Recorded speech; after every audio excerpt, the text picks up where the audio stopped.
Hi everyone, I sure hope you're doing okay. I have something very important I feel urgent I want to share with you. And I'm calling it the Great Cover-Up. The Great Cover-Up. No, it's not about, who shot Kennedy, President Kennedy, or even about UFOs, or anything like that. But it starts with Adam and Eve, a very familiar story, and the cover-up in the garden. Now, don't turn off yet, because it's a familiar story, but I think there's application for us that's fresh today, and that's the urgency that I want to share with you. So we know that in Genesis 3, Adam and Eve walked in perfect safety and perfect transparency and peace with God. They had a relationship where they walked in the cool of the evening with God in the garden, and it was a wonderful relationship that they shared. We know that.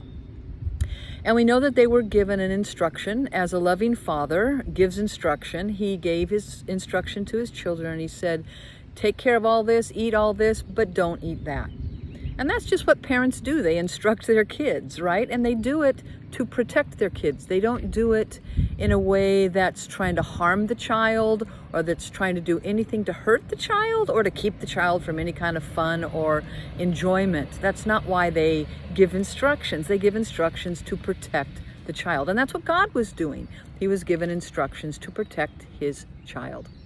And that was his intended purpose. His intended purpose was that his kids would walk with him in daily relationship, in that love relationship between a father and child in everyday walk. And then that's where the choice comes, right? That's the choice. And choice entered.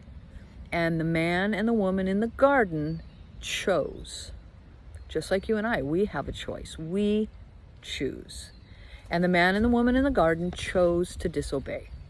We know the story, and their disobedience brought the knowledge of what was right and wrong. It brought guilt, it brought shame, and it brought hiding. It brought excuses, it brought blaming. Holy moly, isn't that our story too? Isn't it? When we disobey, the enemy whispers into our ears, hide it, go ahead, hide it, cover it up, don't tell anybody, shh, do something quick, cover it up. So it was with Adam and Eve and their great cover-up.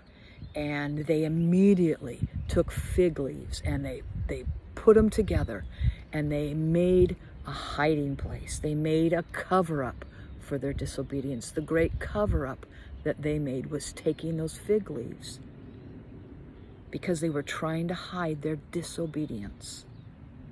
Fig leaves represent to us anything that causes us to cover up or hide behind our shame or our disobedience.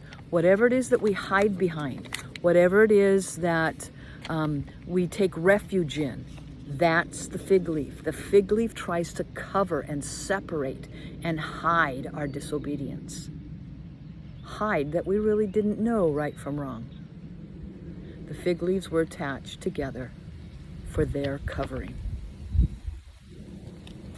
Did you know that the only thing that Jesus cursed while he was on earth was the fig tree? In Matthew 21:19, it tells us that Jesus saw the fig tree with leaves and he cursed it.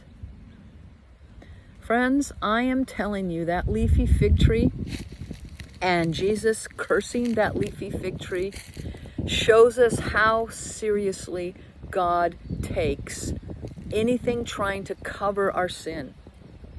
There's no way that anything should cover our disobedience, our excuses, our blaming, the things that we put into operation in our life to try and cover up. God curses. He hated those fig trees, those fig leaves, so much because they separated his love from his children. And the fig leaf was an attempt to try and cover it up. Separate, stand between God and his children. God doesn't want anything to separate his love from you. That's what Romans 8 says. Nothing can separate us. And yet, don't we find ourselves so often putting stuff between us and God, trying to cover, trying to hide, trying to make excuses? The truth is, cursed is anything that tries to cover us between God and ourselves. There should be no separation, and yet we try to cover things up. And Jesus says, God's got us covered. You don't need to cover things up. You don't need to cover your shame. God's got us covered. Here was his plan. God's plan was so good. We didn't need to try and cover it up, cover up our own disobedience like Adam and Eve. He provided garments for Adam and Eve, didn't he? He shed the blood of an innocent animal to cover and make clothing for Adam and Eve. And he shed the blood of innocent Jesus to cover our sin. That's the great cover-up, my friend. The great cover-up is not that we try and hide our own sin, although we do try and hide our own sin, don't we? The great cover-up is that Jesus has already covered us. His blood, his love clothes us. His righteousness clothes us. Therefore, we do not need to make excuses. If I screw up in sin, which I do, then let me offer to you these ABCs of what we should do. Because my purpose here is to tell you there should be nothing that separates us, nothing that covers us, but how do we remedy our disobedience? Because we do.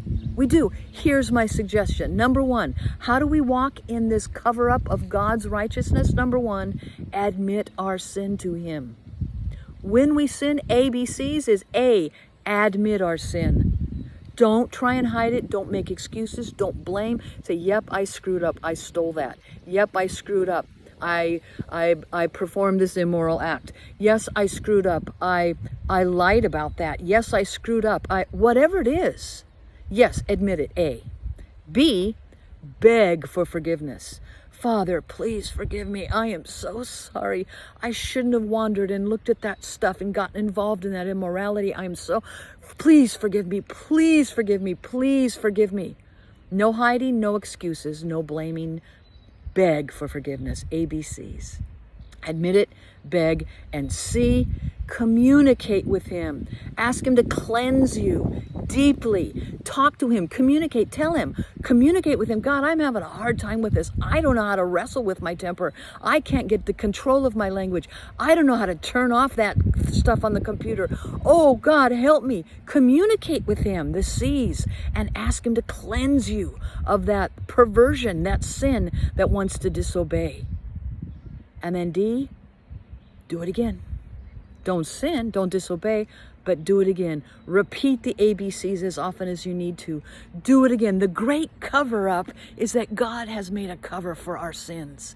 He covers us, not our lies, not our own works, not our own hiding. He makes provision because his love covers us, covers you. That, my friend, is the great cover-up. Walk in it. Walk in his love. Have a great day.